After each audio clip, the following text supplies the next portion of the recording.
And good morning. Thanks for joining us this Friday morning for another Sutta study. So this morning, Bhante Suddhaso will be finishing up the Sutta, which we began on Wednesday, looking at the steps of the mindfulness of breathing practice as taught by the Buddha. And you can find a link to the Sutta in the live chat if you'd like to follow along. And if you have questions at any time, feel free to type them in and we'll address them at the end of the talk. Good morning so far to How's our friends, Angela, Vimalanyani, Bikuni. Good to see you, Venerable. Denise, Ron, Michael, Kyle, Jens, Brittany, and Alexandra. And hello as well to our friends watching on Instagram Live as well as Facebook. So at this time, I'll pass things over to Bhante Suddhaso for this morning's Sutta study. Okay. Namo tassa bhagavato arahato samma sambuddhassa. Namo tassa bhagavato arahato samma sambuddhassa. Namo tassa bhagavato arahato samma sambuddhassa. Buddhang dhammang sanghang namasami. Good morning, friends, and good evening, Aya Vimalanyani. Always lovely to see you joining in these programs. So today we'll go through the last 4 steps of the Buddha's 16-step mindfulness of breathing practice. So over the last 2 days, I went over the first 12 steps, divided into 2 sets of 6. So 6 steps related to body and 6 steps related to mind. And all 12 of the first steps I was explaining in terms of a progressive development of samadhi. So emphasizing that the first 12 steps seem to all be related to developing mindfulness of the body and settling the body, bringing euphoria to the body in order to strengthen one's samadhi and to overcome body-related hindrances. Bringing mindfulness to the mind, settling the mind, gladdening the mind, enjoying the mind, and finally bringing the mind to samadhi, so bringing the mind to complete unification and steadiness. So these first 12 steps are incredibly valuable as giving a framework, a strategy for developing samadhi. And although the Buddha gives it in terms of breathing, so a training, I will breathe in, doing such and such, I will breathe out, doing such and such. Although he gives it in that framework, it actually applies quite well to most forms of samadhi meditation. So this same 12-step sequence can be applied to most samadhi objects, as well as breathing. You can apply it to quite a number of other methods. So one of these days, it's my intent to give a talk specifically on that, how to apply these 16 steps to other meditation objects besides breathing. But for now, I'll just leave it at that, just to be aware that this sequence, and again, especially these first 12 steps, can be applied to many different meditation objects besides the breathing. So in the suttas, the Buddha most commonly, when he's talking about the development of a meditation practice leading to awakening, most commonly, he actually starts with conduct. He starts with talking about the practice of generosity, the practice of morality. He talks about cultivating mundane right view. So in other words, a mundane understanding of karma, how our choices shape the results that we get in our lives, how good choices lead to supportive conditions, bad choices lead to unhelpful conditions. So understanding the importance of the choices that we make, and to make choices that lead to good conditions for practice.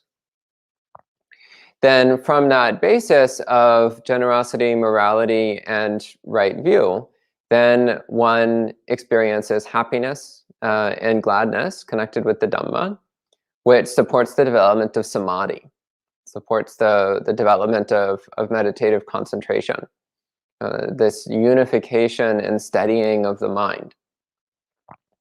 Then, after the mind has strong samadhi, which in the suttas is defined as the jhanas. So the Buddha spoke about the four jhanas over and over and over and over and over again throughout the suttas. And in fact, one of the ways that he defined samma samadhi is in terms of the four jhanas.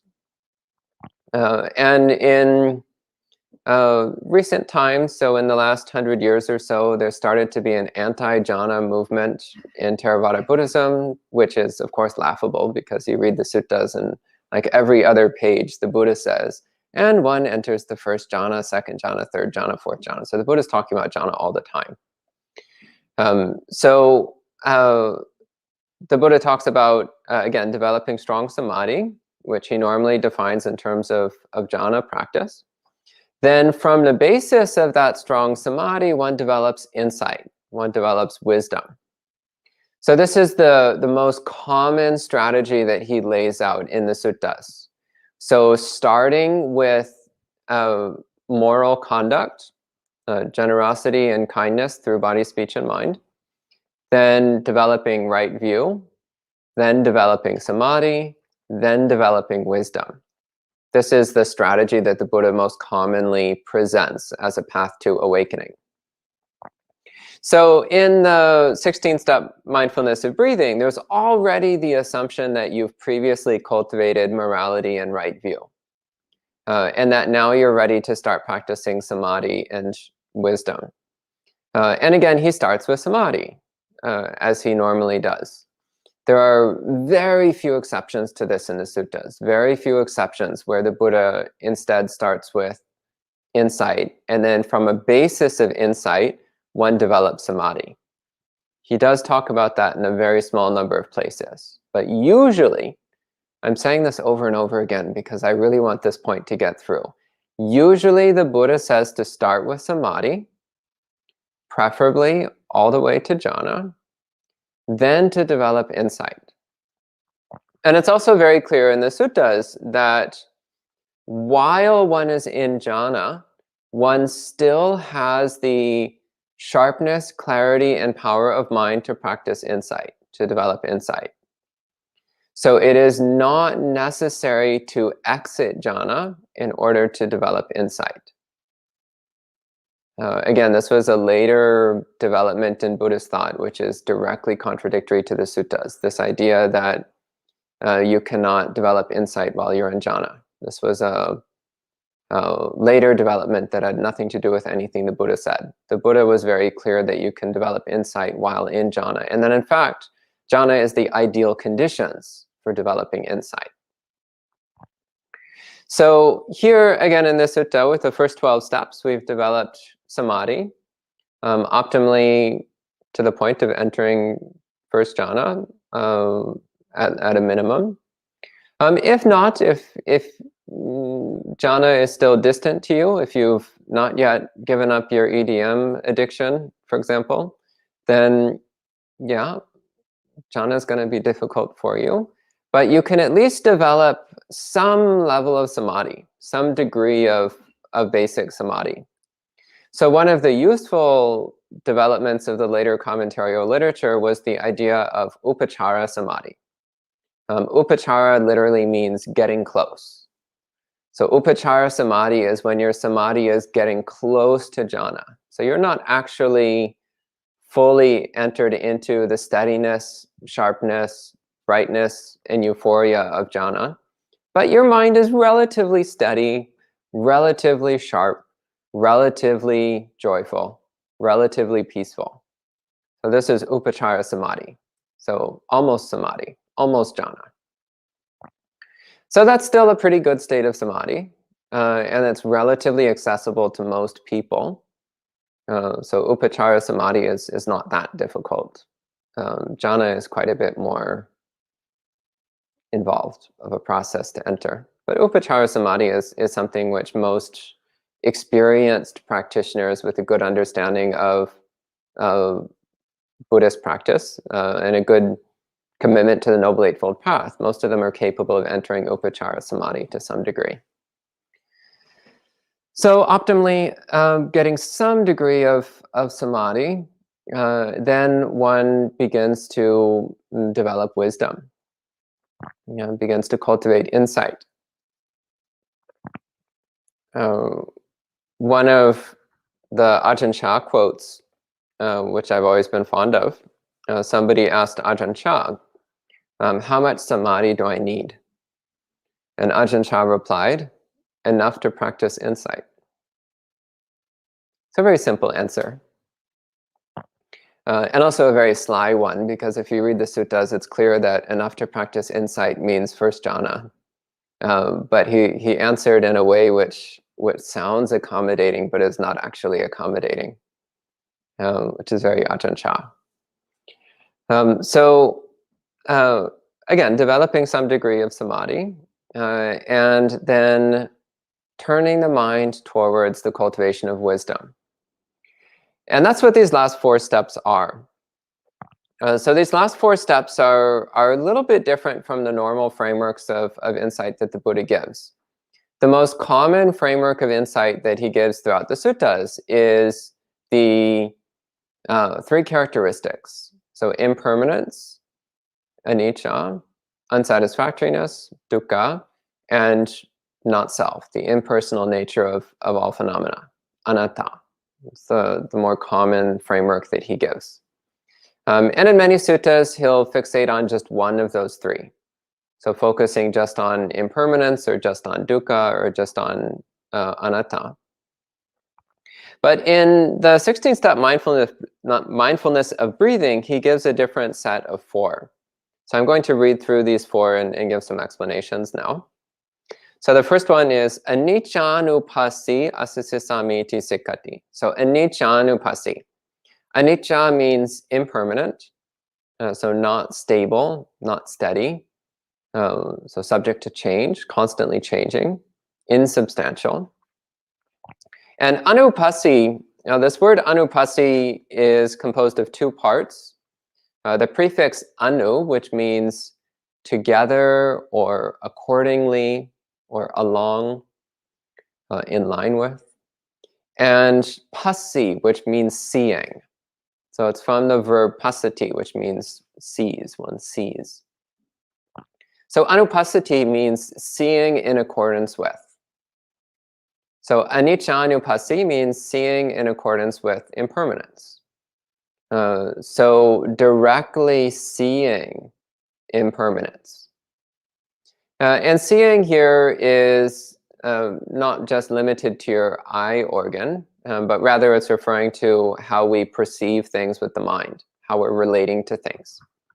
So normally we're relating to the world as though it's composed of solid, stable, persistent objects. And those objects interact with each other to some degree. For example, we think of, right now I'm looking at a camera, which is sitting on a floor, which is part of a building, which is on the planet Earth, which is in space, rotating around the nearest star. So that's relating to experience as though it was composed of distinct, solid, persistent objects. And this is utter delusion. So this is going on the delusion that there actually is a persistent, solid object called camera, and a persistent, solid object called floor, a persistent, solid object called building, and so on, which is utterly ridiculous. And it's not our experience. Our actual experience is one of constantly changing sensations. So I'm not seeing a camera, I'm seeing a sequence of constantly changing visual sensations. which I then cobble together into the concept of camera and convince myself that there's a permanent, stable, persistent object called a camera. But that's all just a mind game that I'm playing.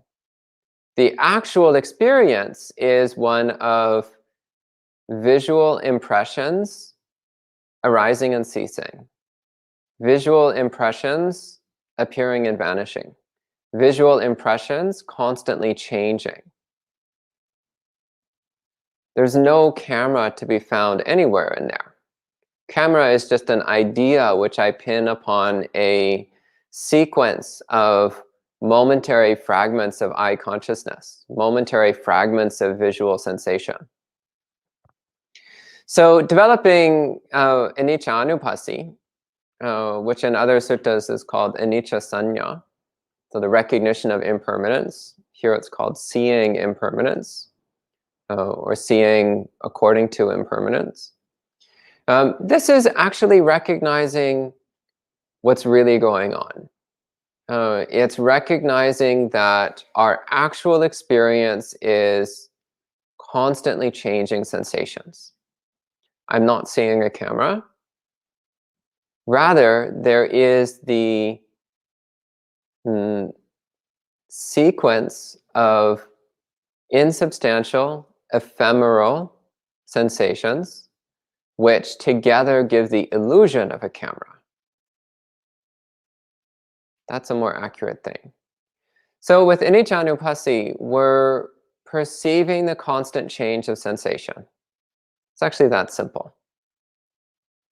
As you, in this case, it's built on the framework of the breathing. And this is one of the places where breath meditation really shines, by the way, is with the perception of impermanence. I don't normally teach breath meditation, as those who've been watching these live streams for a while know. I don't normally teach breath meditation, and one reason for that is because the breath is constantly moving and changing, which makes it relatively difficult as a basis for samadhi. It's hard to stabilize the mind if you're focusing on something which is constantly moving. It's hard to still the mind when you're trying to hold the mind on something that's moving. It's easier to still the mind if you hold the mind on something that's already still. Relatively still anyway. So breath meditation, in my experience, is not the greatest way to develop samadhi, because you're trying to still the mind by pinning it to a moving object, which is just on its face. Of course, that's going to be difficult. But where breath meditation really shines is with the recognition of impermanence. Because as you pay attention to your breathing, it is totally, inescapably, blatantly obvious that your breath is constantly changing. That the breath is impermanent, inconstant, ephemeral, insubstantial. So as you breathe in, recognize that the sensations are constantly changing. As you breathe out, recognize that the sensations are constantly changing. And since you've already developed an awareness of your entire body, then from the basis of recognizing the impermanence of breath sensation, you can recognize the impermanence of all body sensation. Everything throughout the entire body is constantly changing, not just the breath sensations, but the entire body. All the sensations that we call body are constantly changing. So as you breathe in and out, feeling the entire body changing with every instant, every passing instant. There's nothing solid anywhere in the body. There's nothing persistent anywhere in the body. And as you become more familiar with the experience of impermanence, then you'll also recognize that the edges of the body, the boundary of the body, is also insubstantial, ephemeral, not solid, not stable, not clearly defined. There's actually no edges and boundaries between anything. We project the illusion of boundaries between things. We project the illusion of distinctions between phenomena. but that's not inherently real. It's something that we fabricate in our mind. So developing the recognition of impermanence then can also lead to the dissolution of the illusion of sankharas. So the dissolving of the illusion of separate objects, including dissolving of the illusion that the body is separate from the floor that it's sitting on, that the body is separate from the air around it. That illusion can also fade and dissipate.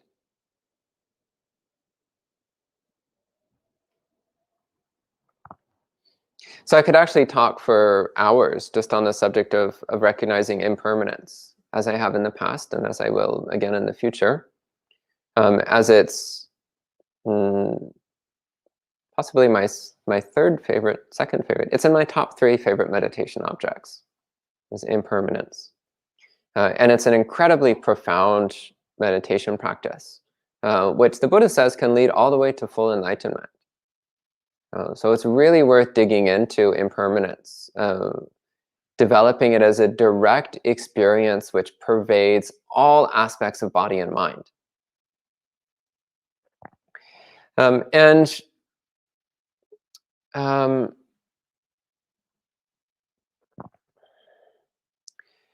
The recognition of impermanence, again, it can lead all the way to full awakening.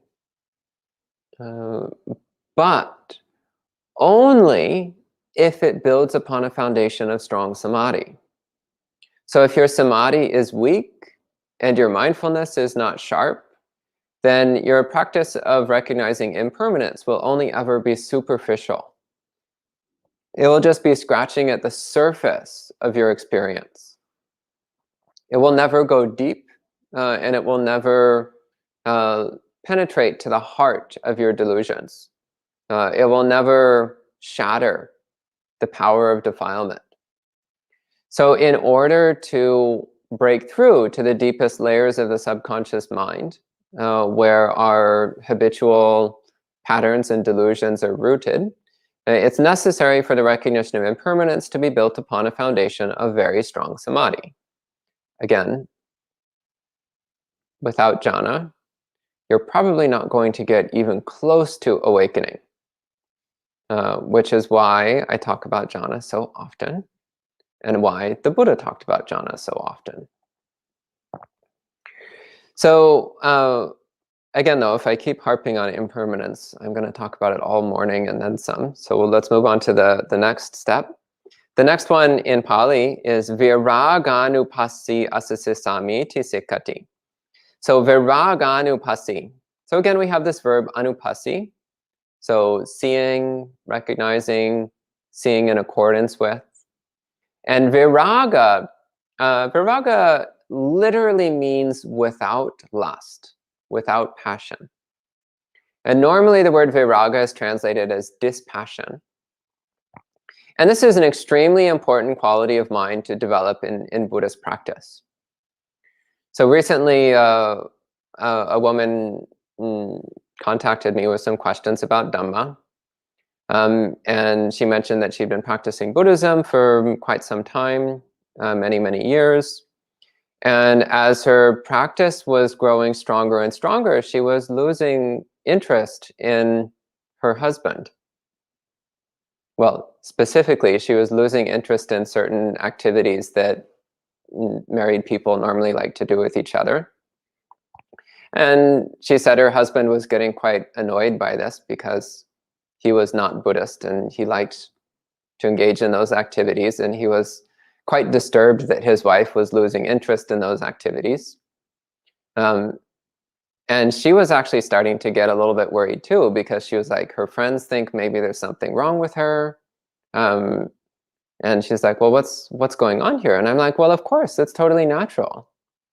As your Buddhist practice develops, if you're doing your Buddhist practice correctly, then your lust will start fading away.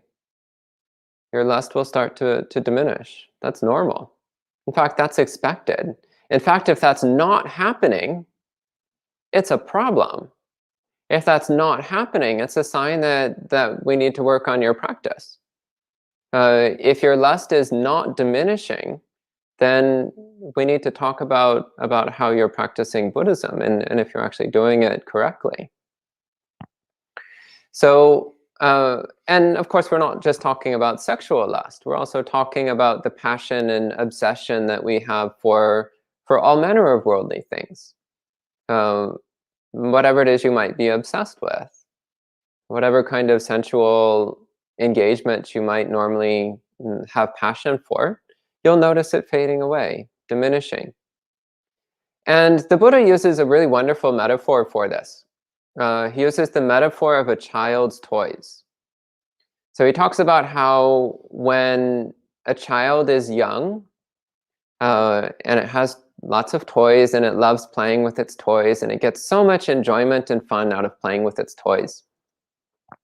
But as it gets a bit older, it starts to recognize that toys are just toys. And it starts losing interest in those toys. And eventually it just leaves those toys behind and doesn't touch them again. So it's natural, as one matures, it's natural to lose interest in one's toys. One recognizes them as just childish games, which have no relevance to a mature mind. So it's the same. As our Buddhist practice develops and we become more mature in the Dhamma, then we start to recognize that sensual engagements are childish toys of relevance to children. Children here is not a reference to physical age, of course, but maturity in the Dhamma. They're just childish toys, which we just naturally start to lose interest in them. When I was young, I liked to play with toy cars and Legos and all the other things, blocks and all the other things that little children like to play with.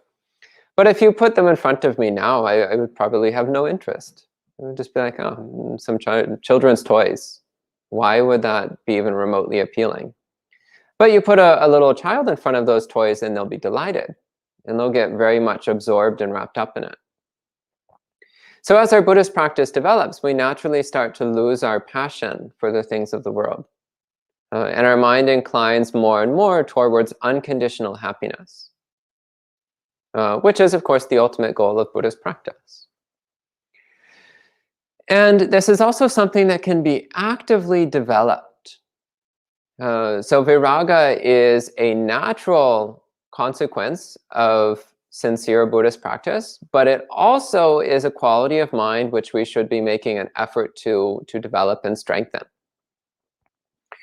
So noticing when the mind starts to veer into raga, so when the mind starts to veer into passion, obsession, and lust, with anything, again, it doesn't just need to be sexual activity, but passion and lust for anything other than the Dhamma. You notice when the mind starts to veer in that direction and you steer the mind away. One of the main formats that the Buddha uses for this is the contemplation of gratification, drawback, and escape. So seeing these three aspects. So recognizing the gratification is acknowledging, yeah, there is something kind of pleasant about those activities. So whether it's music or sexual activity or donuts or whatever it is you get obsessed with, could even be something relatively refined like Beethoven concertos or I don't know, what do people do? And I've been a monk for a long time, so I tend to forget the sort of things that lay people get obsessed with. You know, those childish toys that lay people think are important. Yeah, that's an example. Yeah, movies. Information. Yeah, actually, the insatiable pursuit of information. And this one can be particularly sticky because we think, oh, I'm bettering myself by learning new things. But actually, realistically, we're just distracting ourselves with accumulating information that won't help us attain awakening. So, of course, it's good to to learn to some extent, but watch why you're learning things and watch what effect it's having on your mind. So you don't need to know everything about everything. You just need to know the path to awakening. And other information is just to help us get through life as we're developing our practice. So viraganupassī, in the suttas, the Buddha commonly gives viraga as the natural development of nibbida. So nibbida is disenchantment. So nibbindang virajati. So disenchantment produces dispassion. Disenchantment is a translation of this Pali word nibbida or nibbindati, which more literally means one ceases searching. One puts down the search. So it's from the verb vindati, which means to seek for, to try to find something. So nibbindati means you've put down the search. You're no longer seeking out something to satisfy your desires and impulses. And as you stop seeking out things to satisfy your impulses, then you start your passion for those things starts to fade away. You start to lose your obsession with them. And to some degree, that's a function of wisdom. So in this sequence, it starts with recognizing the impermanence of all phenomena. So you recognize that whatever object you're trying to get is impermanent, which means it cannot give you lasting satisfaction. Whatever experience you're trying to get is impermanent, which means it cannot give you lasting satisfaction. Even the information you're trying to gather is impermanent. You might forget it, or it might become out of date. It might not even be accurate in the first place. So there is no true happiness to be found in the things of the world. So we stop pursuing them. We put down the search, and our obsession and passion for such things starts to fade away. So the word viraga, by the way, you'll occasionally see it translated as fading away. And in fact, I think the first time I translated the 16-step mindfulness of breathing, I translated it as fading away.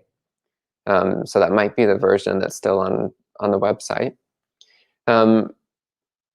But since then, I started looking more closely at how this word viraga is used in the suttas. And I realized that in almost every single case, it just means dispassion.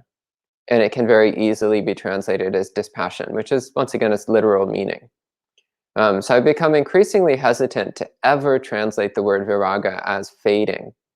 And instead just to translate it as dispassion, which is its literal meaning and its clear usage in almost every single location. But you will see this translated as fading away, which again I see as somewhat irrelevant, because fading away is already an aspect of recognizing impermanence, which is the previous step, and of recognizing cessation, which is the following step. So it would seem a little bit redundant to have fading away stuck in the middle here, whereas having viraga, dispassion, actually makes perfect sense. Because again, in the suttas, the Buddha says, nibbindang virajati viraga vimucchati. So disenchantment causes dispassion, and dispassion causes liberation. So dispassion as a result of insight practice that leads to enlightenment is exactly in line with how the Buddha normally describes the progression of insight. So dispassion as being the second of these four steps is perfectly reasonable. So I don't see any good reason to translate it as fading away instead of as dispassion here. The third step is nirodhanupassī. Again, anupassī means to see, to regard, to recognize, to perceive, to know directly, to see directly, to feel directly. And nirodha, we usually translate as cessation. And there's a couple ways of relating to the word cessation in this context. One is that it's referring to the cessation of phenomena.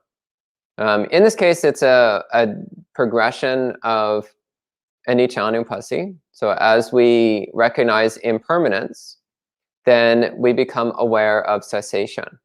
So impermanence means recognizing that things are constantly changing. Things constantly changing means that they are continuously arising and ceasing. And normally, we're fixated on the arising of phenomena. We're fixated on the coming into being of sensations and experiences. And we're fixated on the illusion of persistent phenomena. And we completely ignore the cessation of phenomena. Normally, we completely ignore the fact that things are constantly coming to an end. So this moment just came to an end. Whatever you were seeing a moment ago, that sight just ended. Whatever you were hearing a moment ago, that hearing just ended. Whatever you were smelling, well, that fragrance just ended. Whatever you were thinking, well, that thought just ended. Whatever personal identity you thought you were a moment ago just ended.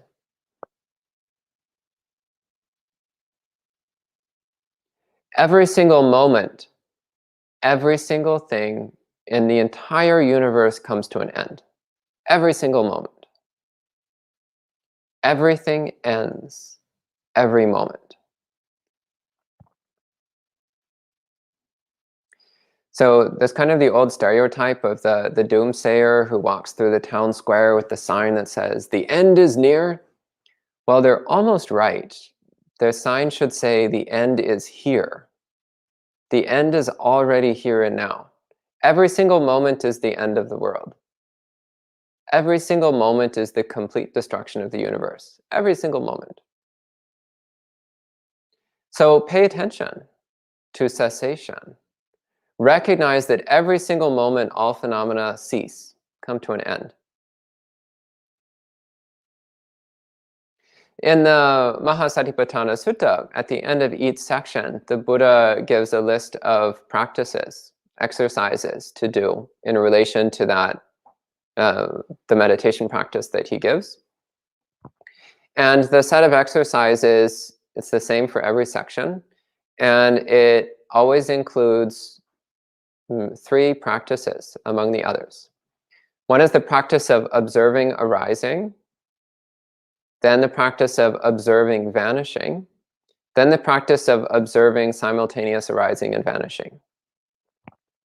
So here the Buddha is fixating just on the observation of vanishing. So in every moment, sensations arise and vanish. And here he's focusing particularly on vanishing. Because when we recognize the vanishing of all phenomena, then we lose our attachment to them.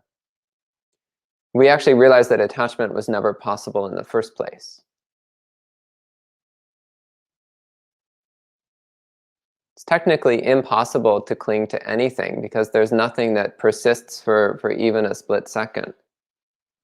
So the whole concept of attachment is the product of a delusional mind that believes there's something persistent that it can be attached to. And this is also why attachment is such an incredibly uncomfortable experience. It's because we're constantly losing the object of our attachment. Moment after moment after moment after moment, it's gone.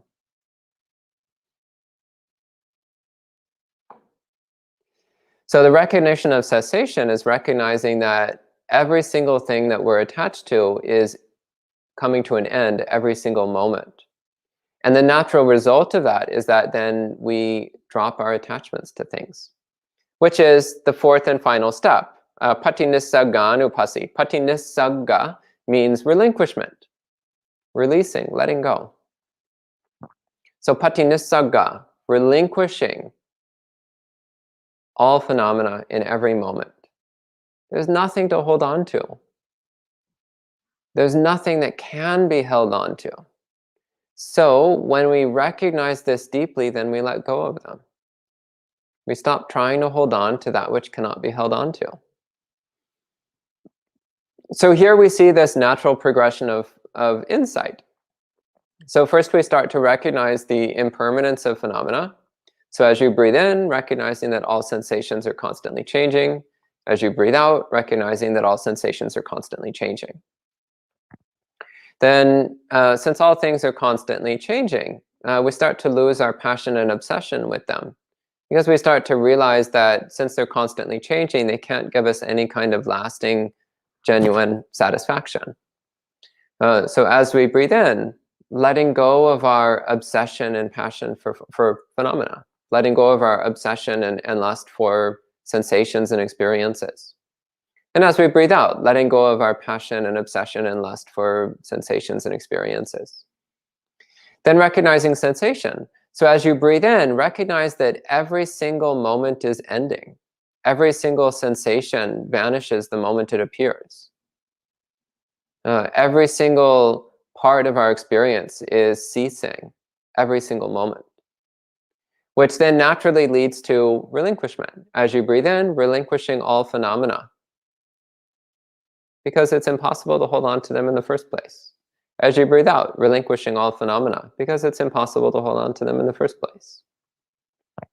And of course, complete relinquishment also includes the relinquishment of self-attachment, the relinquishment of self-obsession, the relinquishment of self-identity, relinquishing who we think we are, what we think we are, relinquishing the belief in self-existence, which is the final key to full awakening. So when you relinquish your attachment to self-existence, that is the moment of full enlightenment. So the first time I read through these 16 steps, I actually found step 16 a letdown. I was reading through and I was like, oh yeah, impermanence, yeah, got that. Dispassion, cool, I'm down. Cessation, so trippy, man. Yeah, cessation, rock on. Relinquishment, ugh, what? Where did that come from? But that's because I didn't understand that the Buddha wasn't talking about relinquishment in the ordinary sense of like, I relinquish this jar of honey. That's not what he was saying. He was saying the relinquishment of all attachment to self-identity, the relinquishment of attachment to all phenomena, because those phenomena cannot be attached to in the first place. I really can't emphasize this enough. The sheer bloody absurdity of attachment. It is impossible to be attached to anything because nothing lasts long enough for us to be attached to it. And yet, nonetheless, moment after moment, we keep trying to get attached to things. This is so ridiculously absurd. Samsara would be laughable if it wasn't so painful. It's a dark comedy. Samsara is a dark comedy written by somebody with a really twisted sense of humor, namely us. So, patinissa ganupasi, we're letting go of our attachment to dark comedy because it hurts. It's funny, but it hurts. So let's stop the pain. So that's the end of the 16 steps. I hope this has been helpful. We're also coming to the end of our week on mindfulness of breathing. So we've had several different perspectives on how to do mindfulness of breathing. And hopefully this has given all of you some material to work with, which is of benefit and which leads towards awakening. And also a range of methods ranging from the very simple to the very complex. So watch your mind.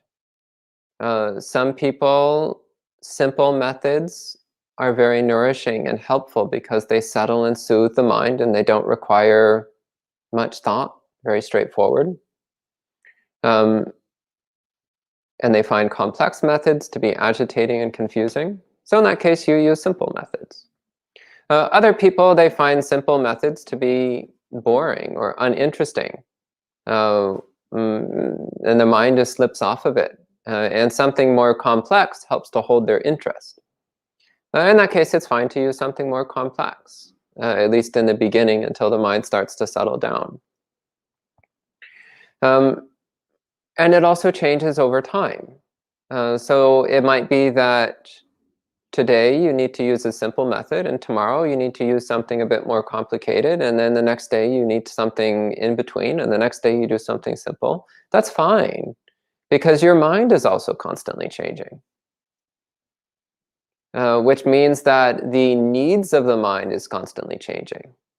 The methods that help the mind are also constantly changing. That's okay. It's important that our practice is flexible and adaptable, because our mind is constantly changing. And if we can't have our practice change in accordance with our mind, then our practice will very quickly become stale, and it will very quickly become ineffective. So some teachers say that you should just pick one technique and do only that technique for years and years and years until you attain awakening. But that's not what my teachers have told me. My teachers have taught me to learn many, many methods, to constantly watch your mind, discern the needs of the mind, and to apply the methods that are most relevant to the current needs of your mind. And that can change from year to year, month to month, day to day, hour to hour. So this is why it's useful to have several different ways of approaching even a single object like breath. So that we have an array of tools that we can choose from depending upon the needs of the mind. So I think I'll end it there for now. So if you have any questions, please feel free to type them in, and I'll give as best answers as I can. Thank you.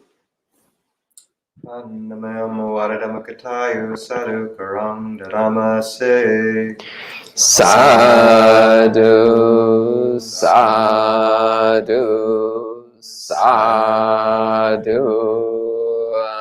anumodami.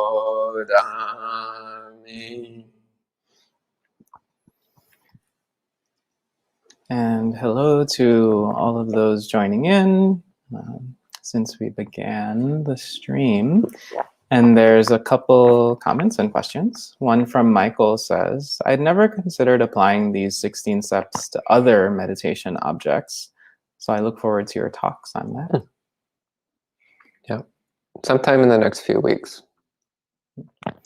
And Anita asks, Bhante, if not breath meditation for samadhi, then what would you recommend? How about asking that in monk chat this evening? And then we can talk about many different objects. But my usual object is to focus on the body without focusing on the breath in particular. Most commonly, I sit with my hands together in my lap and I focus on my hands. So that's one way. But there's many objects you can use. It's actually mind-blowing. The Buddha spoke about dozens of different meditation objects, but people always just talk about the breath as though that was the only thing the Buddha ever spoke about. But the Buddha spoke about dozens of different ways to meditate. So yeah, bring it up this evening in monk chat and we'll give some answers then. And Gita says, Bhante, not only while in meditation, but can one also recognize impermanence in daily activities? Yeah, all the time. In fact, I highly recommend developing a constant recognition of impermanence at all times. And if you are into the perception of emptiness, you can also maintain the perception of emptiness in everyday activities. So this is a related and similar practice, which also is accessible through deep samadhi, but applicable in everyday life as well. So yeah, at all times, recognize impermanence. No matter where you are or what you're doing, recognize that your sensations and experiences are constantly changing, that no phenomena has any lasting reality to it. Okay. And on Instagram, Danilo says, Venerable, please, how does one go deeply into meditation in a super fast toy world without falling into depressive nihilism? How do you go deeply and wake up happy to work in this dark comedy? By renouncing household life and becoming a monastic. That's one approach anyway. It's a great approach, time-honored method, recommended by the Buddha. Comes with 4.5 stars on Amazon. Realistically, nothing gets 5 stars unless it only has 1 review. So this one gets 4.5 stars. But yeah, live a simple life, quiet life, peaceful life. As far as not falling into depressed nihilism, practice generosity, practice morality, cultivate faith in the Triple Gem, constantly recollect the Buddha, constantly recollect the Dhamma, the Sangha, reflect on your own goodness, practice metta, do a lot of metta, brings up a lot of happiness. Cultivate euphoria in your samadhi practice, as I spoke about a couple days ago. It's very important, very helpful. Remember nibbana. Remember that there is the deathless, the peaceful, the sublime. There is unconditional happiness. And it's not far away. It's actually right here. And we can touch it if we let go of our desire for just a moment. So every moment that we relinquish our craving is a moment of joy. Yeah, so keeping in mind, and if all you do is just meditate, then of course you're going to fall into depressed nihilism, naturally. Fortunately, Buddhism is about a lot more than that. Practice generosity, practice morality, cultivate the joyful recollections that I spoke about just now. Yeah, and your practice will be a lot happier. Okay. And Ron on YouTube asks if you remember the Sutta citation for the simile with the children and toys. Not off the top of my head. Venerables, anyone recall what sutta that's from? I think there's one about mud cakes in the Samyutta Nikaya, but I'm not sure that the children getting disenchanted with their. There's the sandcastle simile. It's like we would say sandcastles, but yeah. There's one in 22.89 Samyutta Nikaya. I don't know if it's exactly that, but it has to do with dismantling, not building it. Send an email, and I'll find some sutta references for you. But actually, here's an even better idea. Read all the suttas, and then you'll know for yourself. I say this all the time, and people laugh and think I'm joking. I'm not joking. Read all the suttas cover to cover. You will thank me profusely. Wherever you are, you will fall on your knees with your hands up and say, thank you, Bhante, for telling me to read the suttas. Read the suttas cover to cover without skipping any of them. It will radically transform your Buddhist practice for the better. Okay, that's it. Hey, am I right or am I right? He's nodding. And Angela says, Bhante, I'm in the very early stage of practice where I experience less dukkha from impermanence, but more happiness and appreciation. Oh, great. From Good. sensual pleasures. Oh, wait, not so great. But also with less attachment to them. So I'm genuinely wondering what can guide to motivate me to the next stage where I relinquish sensual pleasures and that appreciation for music, art, socializing, etc. So she's in this sort of back and forth. Every moment when you notice desire in the mind, first off, recognize the discomfort of the desire. Then every moment that you let go of desire, even a little bit, recognize the relief and happiness that arises when you let go of desire.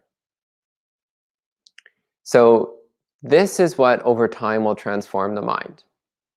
So recognizing the relief and happiness that comes from letting go of desire. Oh, so much better.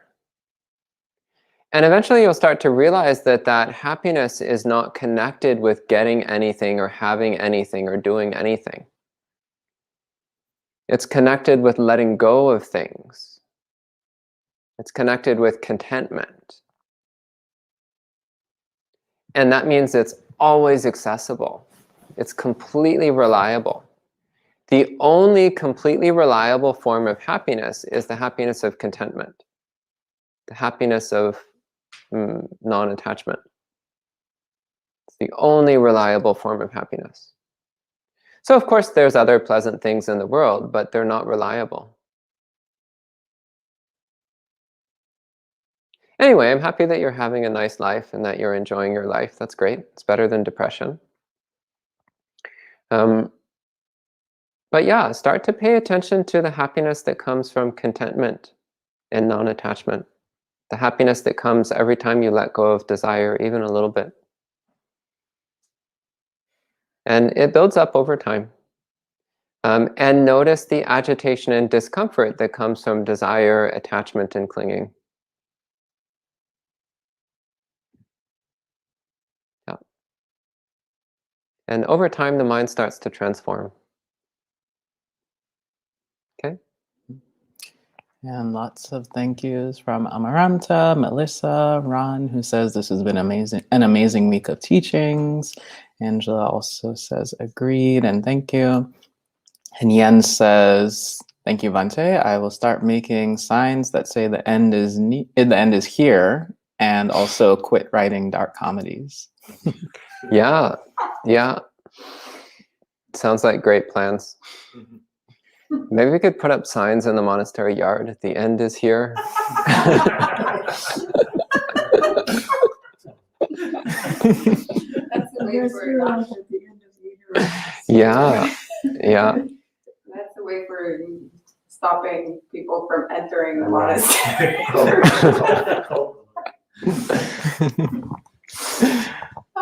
And it seems like there are a couple more general questions, both on Instagram and on YouTube. So please join us tonight at 7:30 p.m. New York City time, where you can bring up those questions again to a panel of monastics here at Empty Cloud, and you can get an answer, which will hopefully address your question. So join us then if you can. But for this morning, we'll end the Sutta study with 3 sadhus. Sadhu, sadhu, sadhu. And enjoy the rest of your morning.